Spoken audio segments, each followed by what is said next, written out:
chaque entreprise doit mettre en œuvre un plan de GPEC, gestion prévisionnelle des emplois et des compétences, qui est notamment nécessaire pour mettre en place un PSE, qui est un plan de sauvegarde de l'emploi, autrement dit un plan social.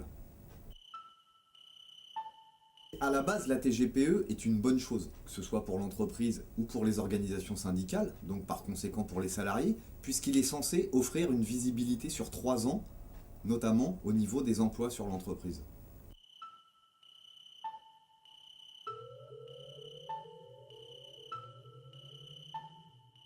Ce premier thème, il est censé offrir, comme on l'a dit tout à l'heure, une visibilité sur les emplois dans l'entreprise.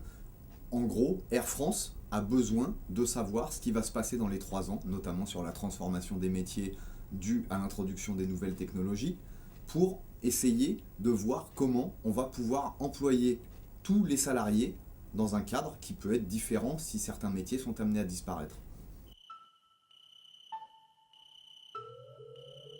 On veut faire croire aux salariés que demain, il va pouvoir construire son parcours professionnel en changeant de secteur d'activité, ce qui est loin d'être le cas au quotidien.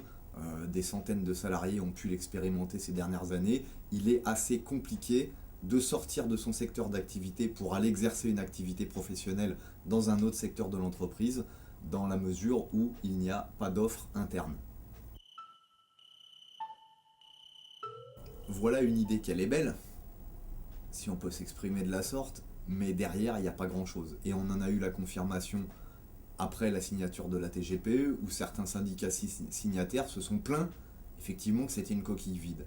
En gros, il s'agit de répondre à une obligation légale du législateur qui impose que chaque entreprise se soucie de ses salariés seniors, puisque le but non avoué est de se séparer de ces salariés qui ont un impact non négligeable sur la masse salariale de l'entreprise.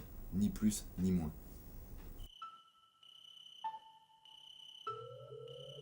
On touche à un point essentiel de la TGPE qui est flexibilité et mobilité. C'est-à-dire que la mobilité ne sera possible dans l'entreprise qu'à l'initiative de l'entreprise. Ce qui est important de souligner, pour appuyer ce soi-disant progrès social, c'est que l'entreprise va proposer à un salarié dont l'emploi est amené à disparaître 2 solutions de reconversion. Une, dans la mesure du possible, dans son bassin d'activité et dans son secteur d'activité. Si ce n'est pas possible, on va lui proposer un emploi hors de son champ géographique habituel ou dans un métier complètement différent. Et nous notons que derrière la carotte, il y a le bâton, puisque au bout de 2 emplois refusés par le salarié, il est mis à la porte de l'entreprise.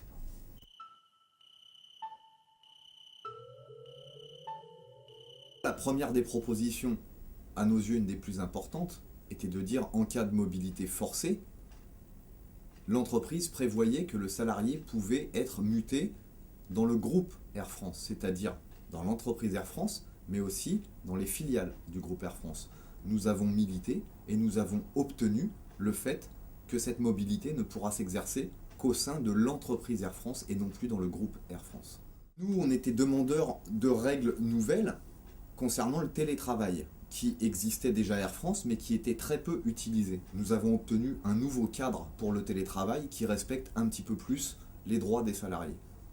Nous avons aussi obtenu, dans le cadre de cet accord, mais aussi par des revendications vraiment spécifiques auprès de la direction, le retour de charges sous-traitées dans certains secteurs, comme dans les escales France. Puisque c'était un non-sens de dire à nos yeux, il y a trop de salariés par rapport à la charge de travail, alors que de cette charge de travail était partie à la sous-traitance. Nous avons obtenu le rapatriement de certaines activités, ce qui va pouvoir contribuer à créer de l'emploi pour les salariés d'Air France. Nous avons aussi obtenu qu'en cas de mobilité forcée, le salarié puisse bénéficier d'aides supplémentaires. Là, on parle bien d'aides financières qui ont été portées à un niveau supérieur par rapport à ce qu'elles étaient prévues en début de négociation de l'accord.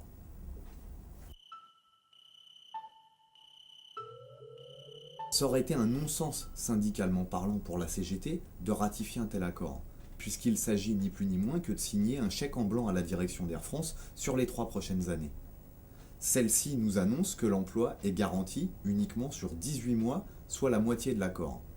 Et, en guise de garantie, il faudrait que nous retrouvions un niveau d'activité semblable à celui qu'il était juste avant la crise financière mondiale de septembre 2008. Donc on voit bien que la barre a été placée extrêmement haut, même trop haut pour être atteinte. Donc dans ces conditions, parler de garantie de l'emploi, c'est presque un mensonge. La deuxième raison qui nous a poussé à ne pas ratifier cet accord, c'est que nous avons tous entendu les annonces de notre directeur général exécutif dans la presse qui annonce du chômage partiel pour septembre. Ce chômage partiel, on ne le retrouve pas dans un texte essentiel pour l'emploi, soi-disant, comme la TGPE. De plus, un bon accord de GPEC doit donner une visibilité sur 3 ans au niveau de la cartographie des métiers, secteur par secteur, service par service. Nous n'avons toujours pas obtenu cette cartographie de la part de la direction d'Air France. Ajoutons à cela que l'Observatoire des métiers, aujourd'hui, est en chantier et ne remplit pas son rôle. Cet Observatoire des métiers est pourtant essentiel puisqu'il est censé nous offrir une vision de ce que seront nos métiers dans le futur. Si on se base sur ce qu'annonce Air France, c'est le flou le plus total.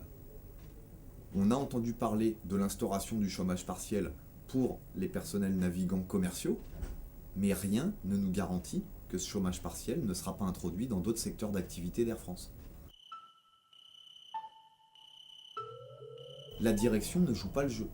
Nous sommes signataires d'une charte de formation professionnelle qui indique clairement les niveaux d'embauche d'apprentis dans l'entreprise.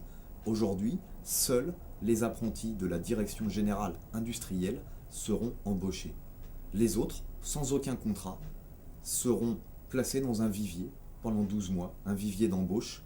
Et à l'issue de ces 12 mois, si les besoins d'embauche ne se sont toujours pas fait sentir à Air France, ces apprentis seront définitivement lâchés dans la nature. Aujourd'hui, malgré le fait que la CGT ne ratifie pas cet accord, il va vivre, puisqu'il a été signé par une majorité d'organisations syndicales. Demain, pour qu'on soit plus efficace et pour qu'on puisse vraiment exercer un rapport de force sur la direction de l'entreprise, il faut qu'on soit plus nombreux. Il faut qu'il y ait un maximum de salariés qui rejoignent la CGT Air France pour qu'ensemble, nous puissions faire évoluer les choses favorablement pour l'avenir des salariés, mais aussi pour l'avenir de l'entreprise.